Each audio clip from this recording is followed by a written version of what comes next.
റോമ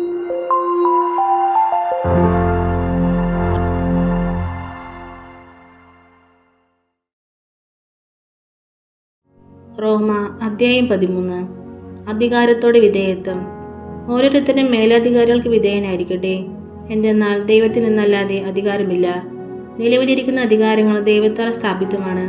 തന്നിമിത്തം അധികാരത്തെ ധിക്കരിക്കുന്നവൻ ദൈവിക സംവിധാനത്തെയാണ് ധിക്കരിക്കുന്നത്. ധിക്കരിക്കുന്നവൻ തങ്ങൾക്ക് തന്നെ ശിക്ഷാവിധി വരുത്തിവെക്കും. സൽപ്രവൃത്തികൾ ചെയ്യുന്നവർക്കല്ല, ദുഷ്പ്രവൃത്തികൾ ചെയ്യുന്നവർക്കാണ് അധികാരികൾ ഭീഷണിയായിരിക്കുന്നത്. നിനക്ക് അധികാരിയെ ഭയപ്പെടാതെ കഴിയണമെന്നുണ്ടോ? എങ്കിൽ നന്മ ചെയ്യുക. നിനക്ക് അവനിൽ നിന്ന് ബഹുമതി ഉണ്ടാകും. എന്തെന്നാൽ അവൻ നിന്റെ നന്മയ്ക്ക് വേണ്ടി ദൈവത്തിന്റെ ശുശ്രൂഷകനാണ്. എന്നാൽ നീ തിന്മ പ്രവർത്തിക്കുന്നുവെങ്കിൽ പേടിക്കണം. അവൻ വാൾ ധരിച്ചിരിക്കുന്നത് വെറുതെയല്ല. തിന്മ ചെയ്യുന്നവനെതിരായി ദൈവത്തിന്റെ ക്രോധം നടപ്പാക്കുന്ന ദൈവ ശുശ്രൂഷകനാണവൻ. ആകയാൽ ദൈവത്തിന്റെ ക്രോധം ഒഴിവാക്കാൻ വേണ്ടി മാത്രമല്ല, മനസാക്ഷിയെ മാനിച്ചും നിങ്ങൾ വിധേയത്വം പാലിക്കുവിൻ. നിങ്ങൾ നികുതി കൊടുക്കുന്നതും ഇതേ കാരണത്താൽ തന്നെ. എന്തെന്നാൽ അധികാരികൾ ഇക്കാര്യങ്ങളിൽ നിരന്തരം ശ്രദ്ധ വയ്ക്കുന്ന ദൈവ ശുശ്രൂഷകരാണ്. ഓരോരുത്തർക്കും അവകാശപ്പെട്ടിരിക്കുന്നത് കൊടുക്കുവിൻ. നികുതി അവകാശപ്പെട്ടവന് നികുതി, ചുങ്കം അവകാശപ്പെട്ടവന് ചുങ്കം, ആദരം അർഹിക്കുന്നവന് ആദരം, ബഹുമാനം നൽകേണ്ടവന് ബഹുമാനം. സഹോദര സ്നേഹം. പരസ്പരം സ്നേഹിക്കുക എന്നതൊഴികെ നിങ്ങൾക്ക് ആരോടും ഒരു കടപ്പാടും ഉണ്ടാകരുത്. എന്തെന്നാൽ അയൽക്കാരനെ സ്നേഹിക്കുന്നവൻ നിയമം പൂർത്തീകരിച്ചു കഴിഞ്ഞു. വ്യഭിചാരം ചെയ്യരുത്, കൊല്ലരുത്, മോഷ്ടിക്കരുത്, മോഹിക്കരുത് എന്നിവയും മറ്റേത് കൽപ്പനയും നിന്നെപ്പോലെ നിന്റെ അയൽക്കാരനെ സ്നേഹിക്കണമെന്ന ഒരു വാക്യത്തിൽ സംഗ്രഹിച്ചിരിക്കുന്നു. സ്നേഹം അയൽക്കാരൻ ഒരു ദ്രോഹവും ചെയ്യുന്നില്ല. അതുകൊണ്ട് നിയമത്തിന്റെ പൂർത്തീകരണം സ്നേഹമാണ്. പ്രകാശത്തിന്റെ ആയുധങ്ങൾ. ഇതെല്ലാം ചെയ്യുന്നത് കാലത്തിന്റെ പ്രത്യേകത അറിഞ്ഞുകൊണ്ട് വേണം. നിദ്ര വിട്ട് ഉണരേണ്ട മണിക്കൂറാണല്ലോ ഇത്. എന്തെന്നാൽ ഇപ്പോൾ ലക്ഷ്യം നമ്മൾ ആരും പ്രതീക്ഷിച്ചിരിക്കുന്നതിനേക്കാൾ കൂടുതൽ അടുത്തെത്തിയിരിക്കുന്നു. രാത്രി കഴിയാറായി, പകൽ സമീപിച്ചിരിക്കുന്നു. ആകയാൽ നമുക്ക് അന്ധകാരത്തിന്റെ പ്രവൃത്തികൾ പരിത്യജിച്ച് പ്രകാശത്തിന്റെ ആയുധങ്ങൾ ധരിക്കാം. പകലിന് യോജിച്ച വിധം നമുക്ക് പെരുമാറാം. സുഖലോലുപതയിലോ മദ്യലഹരിയിലോ അവിഹിത വേഴ്ചകളിലോ വിഷയാസക്തിയിലോ കലഹങ്ങളിലോ അസൂയയിലോ വ്യാപരിക്കരുത്. പ്രത്യുത കർത്താവായ യേശുക്രിസ്തുവിനെ ധരിക്കുവിൻ. ദുർമോഹങ്ങളിലേക്ക് നയിക്കത്തക്ക വിധം ശരീരത്തെപ്പറ്റി ചിന്തിക്കാതിരിക്കുവിൻ. അധ്യായം 14. സഹോദരനെ വിധിക്കരുത്. വിശ്വാസത്തിൽ ഉറപ്പില്ലാത്തവനെ സ്വീകരിക്കുവിൻ. അത് അഭിപ്രായ വ്യത്യാസങ്ങളെക്കുറിച്ച് തർക്കിക്കാനാകരുത്. ഒരുവൻ തനിക്ക് എന്തും ഭക്ഷിക്കാമെന്ന് വിശ്വസിക്കുന്നു. ദുർബലനായ മറ്റൊരുവനാകട്ടെ സസ്യം മാത്രം ഭക്ഷിക്കുന്നു. ഭക്ഷിക്കുന്നവൻ ഭക്ഷിക്കാത്തവനെ നിന്ദിക്കരുത്. ഭക്ഷിക്കാത്തവൻ ഭക്ഷിക്കുന്നവനെ വിധിക്കുകയും അരുത്. എന്തെന്നാൽ ദൈവം അവനെ സ്വീകരിച്ചിരിക്കുന്നു. മറ്റൊരാളുടെ സേവകനെ വിധിക്കാൻ നീ ആരാണ്? സ്വന്തം യജമാനന്റെ സന്നിധിയിലാണ് അവൻ നിൽക്കുകയോ വീഴുകയോ ചെയ്യുന്നത്. അവനെ താങ്ങി നിർത്താൻ യജമാനന് കഴിവുള്ളതുകൊണ്ട് അവൻ നിൽക്കുക തന്നെ ചെയ്യും. ഒരുവൻ ഒരു ദിവസത്തെ മറ്റൊരു ദിവസത്തേക്കാൾ വിലമതിക്കുന്നു. വേറൊരുവൻ എല്ലാ ദിവസങ്ങളെയും ഒരുപോലെ മതിക്കുന്നു. ഓരോരുത്തർക്കും താങ്കളുടെ മനസ്സിൽ ഉത്തമ ബോധ്യമുണ്ടായിരിക്കട്ടെ. ഏതെങ്കിലും ദിവസം ആചരിക്കുന്നവൻ കർത്താവിൻ്റെ സ്തുതിക്കായി അത് ആചരിക്കുന്നു. ഭക്ഷിക്കുന്നവൻ ദൈവത്തിന് കൃതജ്ഞത അർപ്പിക്കുന്നത് കൊണ്ട് കർത്താവിൻ്റെ സ്തുതിക്കായി ഭക്ഷിക്കുന്നു. ഭക്ഷണം ഉപേക്ഷിക്കുന്നവൻ കർത്താവിൻ്റെ സ്തുതിക്കായി അത് ഉപേക്ഷിക്കുകയും ദൈവത്തിന് കൃതജ്ഞത അർപ്പിക്കുകയും ചെയ്യുന്നു. നമ്മിൽ ആരും തനിക്ക് വേണ്ടി മാത്രം ജീവിക്കുന്നില്ല, തനിക്ക് വേണ്ടി മാത്രം മരിക്കുന്നുമില്ല. നാം ജീവിക്കുന്നുവെങ്കിൽ കർത്താവിന് സ്വന്തമായി ജീവിക്കുന്നു, മരിക്കുന്നുവെങ്കിൽ കർത്താവിന് സ്വന്തമായി മരിക്കുന്നു. ആകയാൽ ജീവിച്ചാലും മരിച്ചാലും നാം കർത്താവിനുള്ളവരാണ്. എന്തെന്നാൽ മരിച്ചവരുടെയും ജീവിക്കുന്നവരുടെയും കർത്താവായിരിക്കുന്നതിന് വേണ്ടിയാണ് ക്രിസ്തു മരിച്ചതും പുനർജീവിച്ചതും. നീ എന്തിനു നിന്റെ സഹോദരനെ വിധിക്കുന്നു? അഥവാ നീ എന്തിനു നിന്റെ സഹോദരനെ നിന്ദിക്കുന്നു? നാം എല്ലാവരും ദൈവത്തിന്റെ ന്യായാസനത്തിന് മുമ്പാകെ നിൽക്കേണ്ടവരാണല്ലോ. പ്രകാരം എഴുതപ്പെട്ടിരിക്കുന്നു, എല്ലാ മുട്ടുകളും എൻ്റെ മുമ്പിൽ മടങ്ങും, എല്ലാ നാവുകളും ദൈവത്തെ പുകഴ്ത്തുകയും ചെയ്യും എന്ന് കർത്താവ് ശപഥപൂർവ്വം അരുളി ചെയ്യുന്നു. ആകയാൽ നാം ഓരോരുത്തരും ദൈവത്തിന് മുമ്പിൽ കണക്ക് ബോധിപ്പിക്കേണ്ടി വരും. ഇടർച്ച വരുത്തരുത്. തന്മൂലം മേലിൽ നമുക്ക് പരസ്പരം വിധിക്കാതിരിക്കാം. സഹോദരൻ ഒരിക്കലും മാർഗതടസ്സമോ ഇടർച്ചയോ സൃഷ്ടിക്കുകയില്ല എന്ന് നിങ്ങൾ പ്രതിജ്ഞ ചെയ്യുവിൻ. സ്വതേ അശുദ്ധമായി ഒന്നുമില്ലെന്ന് കർത്താവായ യേശുവിലുള്ള വിശ്വാസം വഴി ഞാൻ അറിയുകയും എനിക്ക് ബോധ്യപ്പെടുകയും ചെയ്തിരിക്കുന്നു. എന്നാൽ ഒരു വസ്തു അശുദ്ധമാണെന്ന് കരുതുന്നവന് അത് അശുദ്ധമായിരിക്കും. ഭക്ഷണ നിമിത്തം നിന്റെ സഹോദരൻ്റെ മനസ്സ് വിഷമിക്കുന്നുവെങ്കിൽ നിന്റെ പെരുമാറ്റം സ്നേഹത്തിന് ചേർന്നതല്ല. ക്രിസ്തു ആർക്കു വേണ്ടി മരിച്ചുവോ അവനെ നിന്റെ ഭക്ഷണം കൊണ്ട് നശിപ്പിക്കരുത്. അതിനാൽ നിങ്ങളുടെ നന്മ തിന്മയായി നിന്ദിക്കപ്പെടാതിരിക്കട്ടെ. കാരണം ദൈവരാജ്യം എന്നാൽ ഭക്ഷണവും പാനീയവുമല്ല, പ്രത്യുത നീതിയും സമാധാനവും പരിശുദ്ധാത്മാവിലുള്ള സന്തോഷവുമാണ്. ഇപ്രകാരം ക്രിസ്തുവിനെ ശുശ്രൂഷിക്കുന്നവൻ ദൈവത്തിന് സ്വീകാര്യനും മനുഷ്യർക്ക് സുസമ്മതനുമാണ്. ആകയാൽ സമാധാനത്തിനും പരസ്പരോത്കർഷത്തിനും ഉതകുന്നവ നമുക്ക് അനുവർത്തിക്കാം. ഭക്ഷണത്തിൻ്റെ പേരിൽ നിങ്ങൾ ദൈവത്തിൻ്റെ പ്രവൃത്തി നിഷ്ഫലമാക്കരുത്. എല്ലാ വസ്തുക്കളും ശുദ്ധമാണ്. എന്നാൽ അപരന് വീഴ്ചയ്ക്ക് കാരണമാകത്തക്ക വിധം ഭക്ഷിക്കുന്നവന് അത് തിന്മയായി തീരുന്നു. മാംസം ഭക്ഷിക്കാതെയും വീഞ്ഞു കുടിക്കാതെയും നിന്റെ സഹോദരന് പാപകാരണമാകുന്നതൊന്നും ചെയ്യാതെയും ഇരിക്കുന്നത് നല്ലത്. ഇക്കാര്യത്തിലുള്ള നിന്റെ വിശ്വാസം ദൈവസന്നിധിയിൽ പരിരക്ഷിക്കുക. താൻ അംഗീകരിക്കുന്ന കാര്യങ്ങളിൽ മനസാക്ഷി കുറ്റപ്പെടുത്താത്തവൻ ഭാഗ്യവാനാണ്. സംശയത്തോടെ ഭക്ഷിക്കുന്നവൻ ശിക്ഷിക്കപ്പെടും. എന്തെന്നാൽ വിശ്വാസമനുസരിച്ചല്ല അവൻ പ്രവർത്തിക്കുന്നത്. വിശ്വാസത്തിൽ നിന്നല്ലാതെ ഉത്ഭവിക്കുന്നതെന്തും പാപമാണ്. അധ്യായം 15. സഹോദരരെ പ്രീതിപ്പെടുത്തുക. ബലമുള്ളവരായ നാം ദുർബലരുടെ പോരായ്മകൾ സഹിക്കുകയാണ് വേണ്ടത്, നമ്മെ തന്നെ പ്രീതിപ്പെടുത്തുകയല്ല. നാം ഓരോരുത്തരും അയൽക്കാരൻ്റെ നന്മയെ ഉദ്ദേശിച്ച് അവൻ്റെ ഉത്കർഷത്തിനായി അവനെ പ്രീതിപ്പെടുത്തണം. എന്തെന്നാൽ ക്രിസ്തുവും തന്നെ തന്നെ പ്രീതിപ്പെടുത്തിയില്ല. ഇങ്ങനെ എഴുതപ്പെട്ടിരിക്കുന്നു: അങ്ങേ അതിശയിപ്പിച്ചവരുടെ അതിശയപ്പങ്ങൾ എൻ്റെ മേൽ പതിച്ചു. മുമ്പ് എഴുതപ്പെട്ടവയെല്ലാം നമ്മുടെ പ്രബോധനത്തിന് വേണ്ടിയാണ്, സ്ഥൈര്യത്താലും വിശുദ്ധ ലിഖിതങ്ങളിൽ നിന്ന് ലഭിക്കുന്ന സമാശ്വാസത്താലും നമുക്ക് പ്രത്യാശ ഉളവാക്കുവാൻ വേണ്ടി. സ്ഥൈര്യവും സമാശ്വാസവും നൽകുന്ന ദൈവം പരസ്പര ഐക്യത്തിൽ യേശുക്രിസ്തുവിനോട് ചേർന്ന് ജീവിക്കാൻ നിങ്ങളെ അനുഗ്രഹിക്കട്ടെ.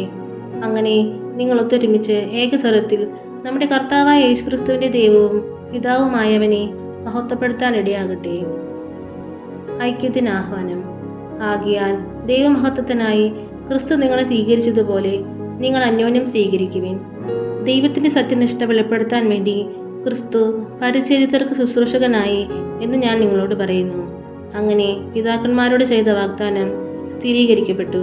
കൂടാതെ ദൈവകാരുണ്യത്തെക്കുറിച്ച് വിജാതീയർ അവിടുത്തെ പ്രകീർത്തിക്കുന്നതിനിടയാവുകയും ചെയ്തു. ഇങ്ങനെ എഴുതപ്പെട്ടിരിക്കുന്നു: ആകയാൽ വിജാതീയരുടെ ഇടയിൽ ഞാൻ അങ്ങയെ സ്തുതിക്കും, അങ്ങയുടെ നാമത്തിന് കീർത്തനം പാടും. മാത്രമല്ല, വിജാതീയരെ, നിങ്ങൾ അവിടുത്തെ ജനത്തോടൊത്ത് ആനന്ദിക്കുവിനെന്നും പറയപ്പെട്ടിരിക്കുന്നു. സമസ്ത വിജാതീയരെ, കർത്താവിനെ സ്തുതിക്കുവിൻ. സമസ്ത ജനങ്ങളും അവിടുത്തെ സ്തുതിക്കട്ടെ എന്ന് മറ്റൊരിടത്തും പറഞ്ഞിരിക്കുന്നു. ജസയിൽ നിന്ന് ഒരു മുള പൊട്ടിപ്പുറപ്പെടും. വിജാതീയരെ ഭരിക്കാനുള്ളവൻ ഉദയം ചെയ്യും. വിജാതീയർ അവനിൽ പ്രത്യാശ വയ്ക്കുമെന്ന് ഏശയ്യായും പറയുന്നു. പ്രത്യാശയുടെ ദൈവം നിങ്ങളുടെ വിശ്വാസത്താൽ സകല സന്തോഷവും സമാധാനവും കൊണ്ട് നിങ്ങളെ നിറയ്ക്കട്ടെ. അങ്ങനെ പരിശുദ്ധാത്മാവിൻ്റെ ശക്തിയാൽ നിങ്ങൾ പ്രത്യാശയിൽ സമൃദ്ധി പ്രാപിക്കുകയും ചെയ്യട്ടെ. പൗലോസിൻ്റെ ശുശ്രൂഷ. സഹോദരരെ, നിങ്ങൾ നന്മയാൽ പൂരിതരും എല്ലാ അറിവും തികഞ്ഞവരും പരസ്പരം ഉപദേശിക്കാൻ കഴിവുള്ളവരുമാണെന്ന കാര്യത്തിൽ എനിക്കൊരു സംശയവുമില്ല. ദൈവം എനിക്ക് നൽകിയ കൃപയാൽ ധൈര്യത്തോടെ ചില കാര്യങ്ങൾ ഓർമ്മിപ്പിക്കാൻ വേണ്ടിയാണ് നിങ്ങൾക്ക് ഞാൻ എഴുതിയത്. ദൈവത്തിൻ്റെ കൃപ എന്നെ വിജാതീയർക്ക് വേണ്ടി യേശുക്രിസ്തുവിൻ്റെ ശുശ്രൂഷകനാക്കിയിരിക്കുകയാണല്ലോ. വിജാതീയരാകുന്ന ബലിവസ്തു സ്വീകാര്യവും പരിശുദ്ധാത്മാവിനാൽ പവിത്രീകൃതവും ആകാൻ വേണ്ടി ഞാൻ ദൈവത്തിൻ്റെ സുവിശേഷത്തിന് പുരോഹിത ശുശ്രൂഷ ചെയ്യുന്നു. അതുകൊണ്ട് ദൈവത്തിന് വേണ്ടിയുള്ള ജോലിയെക്കുറിച്ച് എനിക്ക് യേശുക്രിസ്തുവിൽ അഭിമാനിക്കാൻ കഴിയും. വിജാതീയരുടെ അനുസരണം നേടിയെടുക്കേണ്ടതിന് വാക്കാലും പ്രവൃത്തിയാലും അടയാളങ്ങളുടെയും അത്ഭുതങ്ങളുടെയും ബലത്താലും പരിശുദ്ധാത്മാവിൻ്റെ ശക്തിയാലും ഞാൻ വഴി ക്രിസ്തു പ്രവർത്തിച്ചവയൊഴികെ ഒന്നിനെക്കുറിച്ചും സംസാരിക്കാൻ ഞാൻ തുനിയുകയില്ല. തന്നിമിത്തം ഞാൻ ജെറുസലേം തുടങ്ങി ഇല്ലിറിക്കോൺ വരെ ചുറ്റി സഞ്ചരിച്ച് ക്രിസ്തുവിൻ്റെ സുവിശേഷം പൂർത്തിയാക്കി. അങ്ങനെ മറ്റൊരുവൻ സ്ഥാപിച്ച അടിസ്ഥാനത്തിന്മേൽ പണിയാതെ ക്രിസ്തുവിനെ അറിയാത്ത സ്ഥലങ്ങളിൽ സുവിശേഷം പ്രസംഗിക്കുന്നതിൽ ഞാൻ അത്യധികം ഉത്സാഹം കാണിച്ചു. ഒരിക്കലും അറിഞ്ഞിട്ടില്ലാത്തവനെ അവർ ദർശിക്കും, അവനെക്കുറിച്ച് കേട്ടിട്ടില്ലാത്തവർ അവനെ മനസ്സിലാക്കുമെന്ന് എഴുതപ്പെട്ടിട്ടുണ്ടല്ലോ. റോമാ സന്ദർശന പരിപാടി. മുൻപറഞ്ഞ കാരണത്താലാണ് നിങ്ങളുടെ അടുക്കൽ വരുന്നതിന് എനിക്ക് പലപ്പോഴും തടസ്സം നേരിട്ടത്.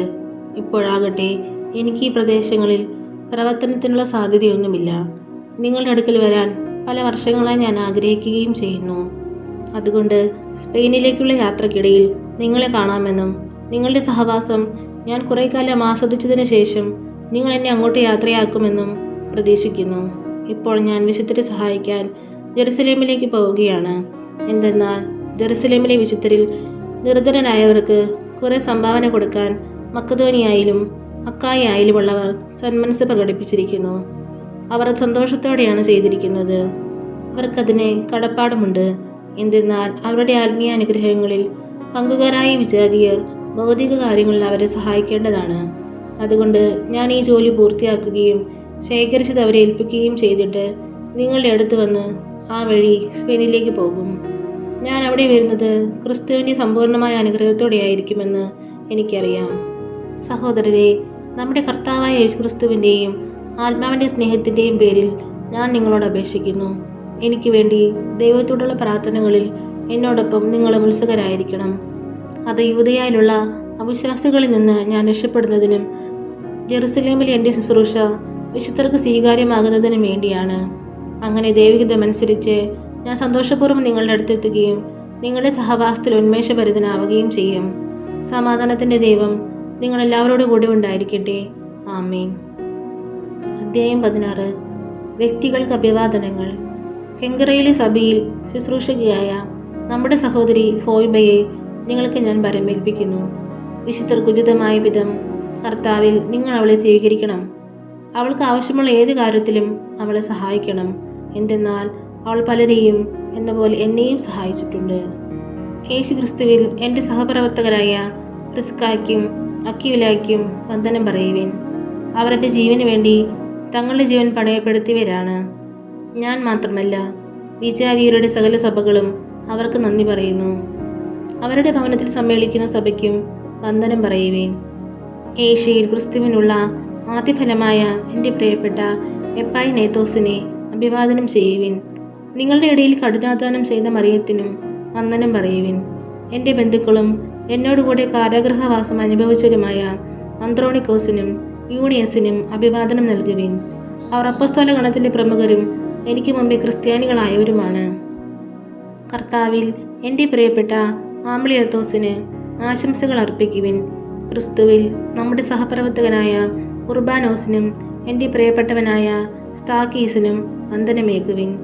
ക്രിസ്തുവിൽ അംഗീകൃതനായ അപ്പല്ലേസിന് അഭിവാദനം നൽകുവിൻ. അരിസ്തോബുലോസിൻ്റെ ഭവനാംഗങ്ങളെയും അഭിവാദനം ചെയ്യുവിൻ. എൻ്റെ ബന്ധുവായ ഹെറോദിയോന് വന്ദനം പറയുവിൻ. നർക്കീസൂസിൻ്റെ ഭവനത്തിൽ കർത്താവിൻ്റെ ഐക്യത്തിൽ വസിക്കുന്നവർക്ക് വന്ദനം പറയുവിൻ.